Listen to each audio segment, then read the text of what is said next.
Welcome to be bright channel. आज की इस वीडियो में हम 9th क्लास मैथमेटिक्स के चैप्टर नंबर 3 लॉगरिदम्स के एक्सरसाइज एमसीक्यूज़ को विद कॉन्सेप्ट मार्क करेंगे। एमसीक्यूज़ को स्टार्ट करने से पहले कुछ बेसिक चीज़ें हैं जो मैं आपको बताता चलूँ, क्योंकि बच्चे जो है उनको सही तरह से प्रोनाउंस नहीं कर सकते और ख़ास तौर पर लॉगरिदम से रिलेटेड कोई भी टर्म अगर लिखी होती है तो बच्चे उसको गलत पढ़ते हैं। सबसे पहले तो इस वर्ड को हम देख लेते हैं। बच्चे इसको गलत पढ़ते हैं, कोई इसको लोगारिथम पढ़ता है, कोई इसको लोगारिथम पढ़ता है। तो ये बेसिकली जो वर्ड है ये है लॉगरिथम्स, ठीक है। जिस तरीके से एक रिदम का एक वर्ड होता है तो उस तरह से इसको हम पढ़ेंगे लॉगरिथम्स। उसके बाद अब लॉग से रिलेटेड कोई टर्म्स जो होती हैं उनको स्टडी किस तरह से किया जाता है, उनको पढ़ा किस तरह से जाता है। जिस तरीके से यहाँ पर मैंने एक टर्म जो है वो लिखी है, इसको इस तरह से पढ़ेंगे आप, log of 64 to the base 4। log of 64 to the base 4 is equal to हमारे पास है 3। तो इसकी हम डिटेल में नहीं जाएंगे, सिर्फ पढ़ने का तरीका मैंने आपको बताया है। log of 64 to the base 4 इस तरह से हम इसको पढ़ेंगे। नीचे जो वैल्यू होती है उसको बेस पढ़ा जाता है और log of 64 to the base 4 is equal to 3, इस तरह से हम इसको स्टडी करेंगे। तो अभी इसके बाद जो है वो चैप्टर के हम MCQs 1 बाय 1 जो है वो मार्क करते हैं कंसेप्ट के लिहाज से। सबसे पहले MCQs हमारे पास है, if a to the power x is equal to n then, यहाँ पर वो कहता है कि a की पावर x लिखा हुआ है वो इज़ इक्वल टू n है हमारे पास। तो इसको जो गिवन ऑप्शन हमारे पास हैं उनमें किस तरह से लिखा जा सकता है, तो पहले मैं आपको बताता चलूँ। ये हमारे पास एक एक्सपोनेंशियल फॉर्म लिखी हुई है, जबकि यहाँ पर नीचे जो हमें पूछा गया है उसमें लॉगरिथमिक फॉर्म है। तो हमें एक्सपोनेंशियल फॉर्म गिवन है, हमने लॉगरिथमिक फॉर्म जो है वो देखनी है। तो उसको किस तरह से लिखा जाएगा ये बेसिकली चैप्टर के शुरू में भी इसके बारे में बताया गया है, लेकिन मैं डिटेल से आपको इसका सोल्यूशन में आपको समझा देता हूँ। तो जैसे कि मैंने आपको बताया था कि ये हमारे पास एक एक्सपोनेंशियल फॉर्म लिखी हुई है और हमें जो है वो लॉगरिथमिक फॉर्म में चेंज करना है इसको। तो यहाँ पर ये a to the power x is equal to n है। जब हम इसको लॉगरिथमिक फॉर्म में लिखेंगे तो log इसके साथ अटैच होगा। तो बेसिकली होगा क्या, ये जो a के ऊपर पावर है और ये इक्वलिटी की दूसरी तरफ जो हमारे पास जो भी वैल्यू है ये आपस में इंटरचेंज होंगे, ठीक है। ये बेस जो है वो चेंज नहीं होगी। तो log a यानी यहाँ पर इसके साथ बेस आ जाएगी और ये आपस में इंटरचेंज हो जाएंगे। n जो है वो x की जगह पर चला जाएगा और x जो है ये हमारे पास जो है वो n की जगह पर आ जाएगा। तो ये इस तरह से लिखा जाएगा, log of n to the base a is equal to x। तो यही इसका जो है वो राइट आंसर होगा। तो अब ऑप्शन कौन सा आप मार्क करेंगे इसमें, तो इसमें आप जो है वो सी आंसर को जो है वो मार्क करेंगे जो इसका राइट आंसर होगा। उसके बाद सेकेंड MCQs हमारे पास है, the relation f is equal to log of x to the z to the base z implies, आगे उसने फिल इन द ब्लैंक्स है, आगे उसने पूछा है कि ये इसको किसकी तरह लिखा जा सकता है, ये किसके इक्वल लिखा जा सकता है। हमारे पास बेसिकली इक्वेशन है log of x to the base z is equal to y। तो ये हमारे पास एक लॉगरिथमिक फॉर्म लिखी गई है और नीचे जो MCQs के ऑप्शन हमारे पास हैं उसमें सारे जो है वो एक्सपोनेंशियल फॉर्म हैं, या उर्दू में अगर हम बात करें तो कुव्वत नुमाई फॉर्म में जो है उनको लिखा गया है, कुव्वत नुमाई शक्ल में लिखा गया है। तो अब हमने चेक करना है कि ये इसका जो है वो राइट आंसर कौन सा होगा। स्टेटमेंट हमारे पास कुछ इस तरह से गिवन है, log of x to the base z is equal to y।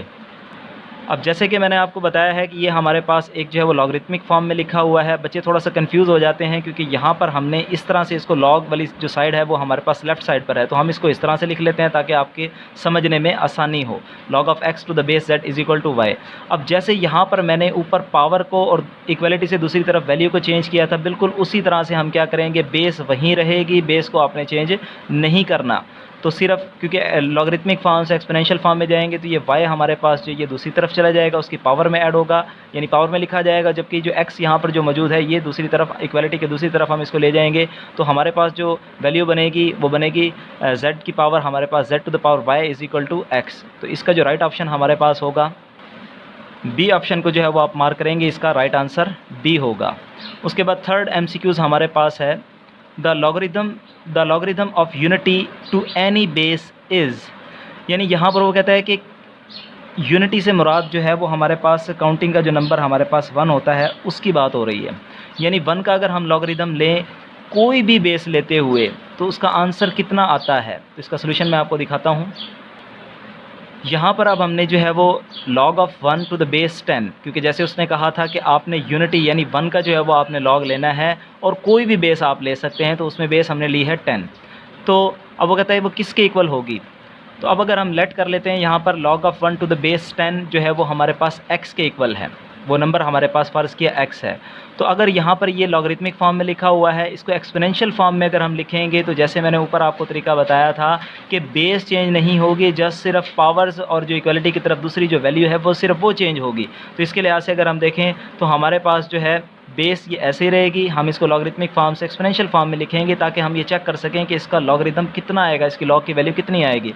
तो x को हमने जो है वो 1 की जगह पर ले गए और 1 जो हमारे पास है उसको हम दूसरी तरफ इक्वलिटी के ले आए। तो अब हमारे पास इक्वेशन कुछ इस तरह से बन गई है 10 to the power x is equal to 1। अब हमने ये चीज़ चेक करनी है कि 10 के ऊपर हम क्या पावर रखें कि आंसर हमारे पास जो है वो 1 आ जाए।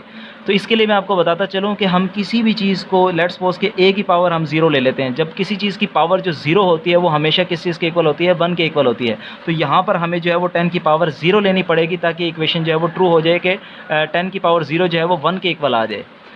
तो इसका मतलब ये है कि अगर यूनिटी का यानी 1 का अगर हम किसी भी बेस के लिहाज से लॉग लेते हैं, किसी भी बेस को लेते हुए, तो उसका जो आंसर हमेशा जो लॉगरिथम उसका आता है वो हमेशा क्या आता है, 0 आता है। तो इसका राइट ऑप्शन जो होगा यहाँ से वो आप मार्क करेंगे ऑप्शन डी 0। उसके बाद 4th MCQs की स्टेटमेंट को रीड करते हैं। The logarithm of any number to itself as a base is, वो कहता है कि कोई भी नंबर जिसको इट्स सेल्फ बेस भी लिया जाए, ठीक है, तो उसका लॉगरिथम क्या होगा। तो इसका सोल्यूशन मैं आपको दिखा देता हूँ। दोबारा से इसकी स्टेटमेंट को ज़रा अच्छी तरीके से आप समझ लें। लॉगरिथम ऑफ एनी नंबर, कोई भी नंबर और वही उसका बेस हो। जो नंबर हमने लिया है, लेट्स सपोज कि अगर हम 10 लें तो उसकी बेस भी हमें कितने लेनी पड़ेगी, 10 ही लेनी पड़ेगी। अगर हमने नंबर जो है वो 2 लिया है तो उसका बेस भी हमें 2 ही लेना पड़ेगा।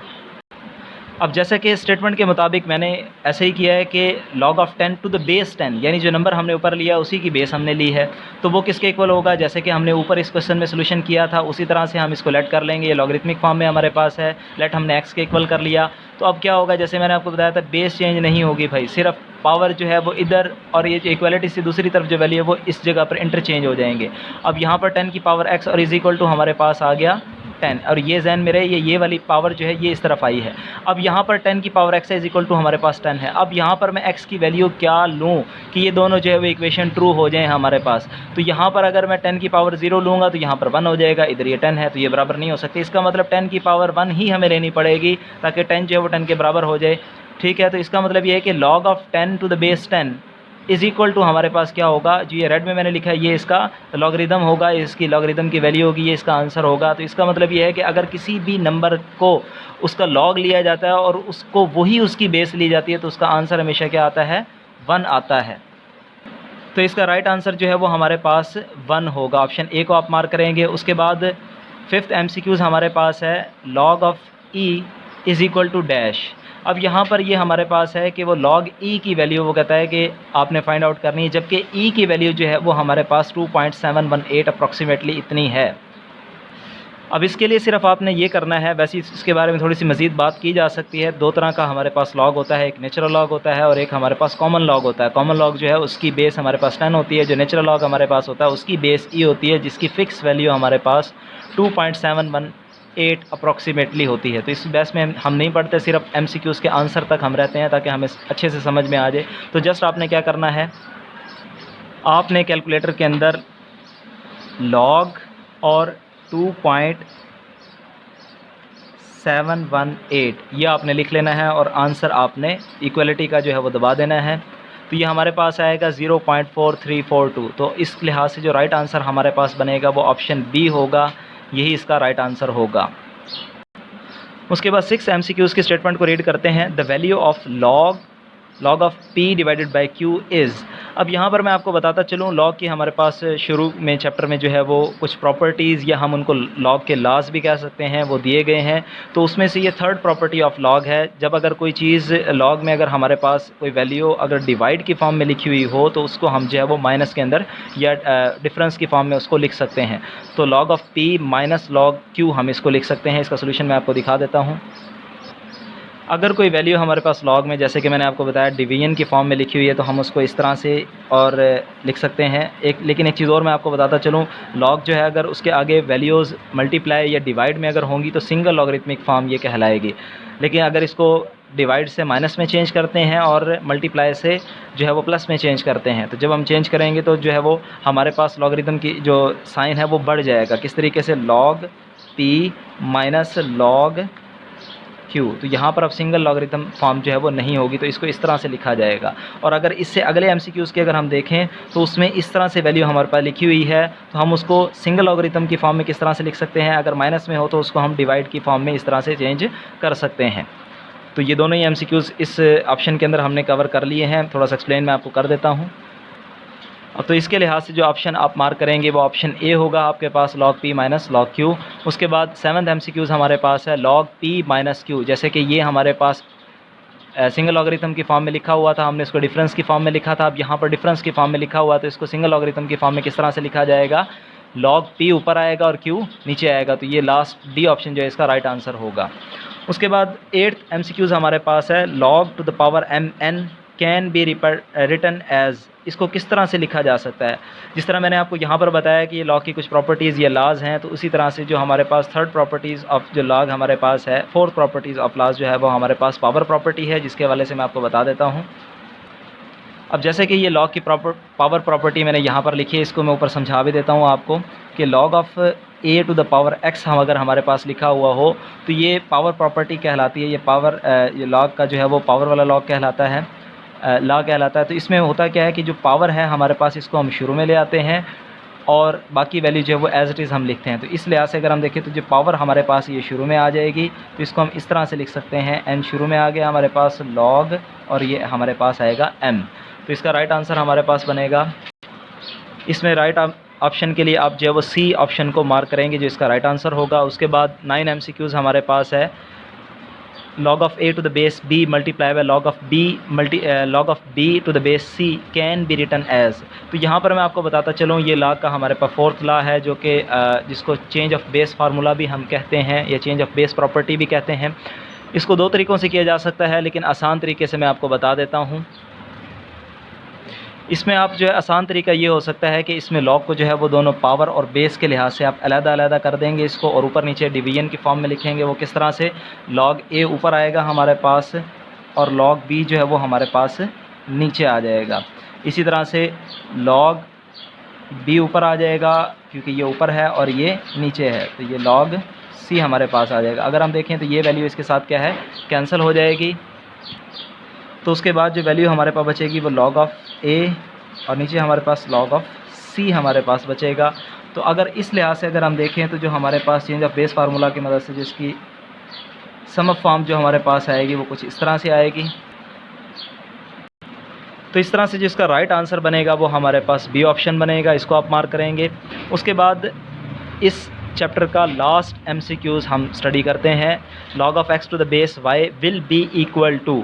अब जैसे मैंने आपको ये 9 MCQs आपको सॉल्व करके दिखाया है कि इसको चेंज ऑफ बेस फार्मूला को किस तरह से स्प्लिट करके लिखा जा सकता है, तो अगर हम इन सब वैल्यूज़ को इस तरह से चेक करें, यानी इसको ऊपर अलहदा और नीचे अलहदा करके जिस तरीके से हमने यहाँ पर चेक किया था, तो उसके मुताबिक अगर हम चेक करेंगे तो हमारे पास जो राइट आंसर आएगा वो डी आएगा। मैं आपको करके दिखा देता हूँ किस तरह से आप चेक करेंगे। हर एक को चेक करके देखना पड़ेगा इसमें कॉन्सेप्ट के लिए।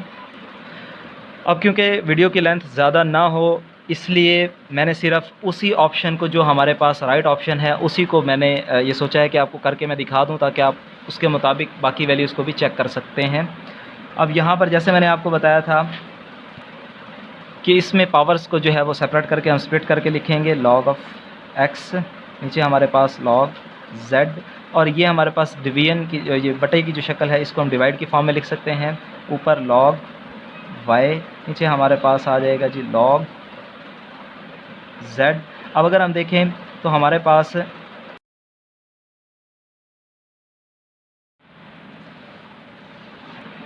अब इस तरह से हमने इनको स्प्लिट करके लिख लिया है। इसके बाद अगर हम देखें तो यहाँ पर बीच में हमारे पास डिवीजन का साइन है। इसके बाद हम ये करेंगे कि log of x log of z। अब यहाँ पर डिवीजन का साइन है तो इसको अगर हम चेंज करते हैं मल्टीप्लाई में, तो अगली वैल्यू जो है वो उलट जाएगी, log z, नीचे हमारे पास आएगा log y।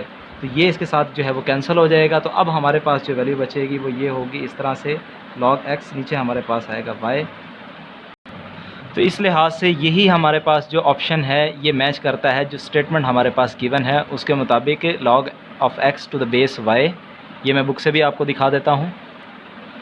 तो ये सी ऑप्शन जो है वो हमारा गिवन स्टेटमेंट के मुताबिक मैच करेगा। बाकी जो है ऑप्शन को आप इसी तरीके से चेक करेंगे तो वो ऑप्शन जो है वो मैच नहीं करेंगे। उम्मीद है आपको मेरी वीडियो पसंद आई होगी। अगर आपको मेरी वीडियो पसंद आई है तो मैं आपसे गुजारिश करूंगा काइंडली मेरी वीडियो को लाइक करें, मेरे चैनल को सब्सक्राइब करें, ज़्यादा से ज़्यादा दूसरों लोगों तक शेयर करें। Thank you.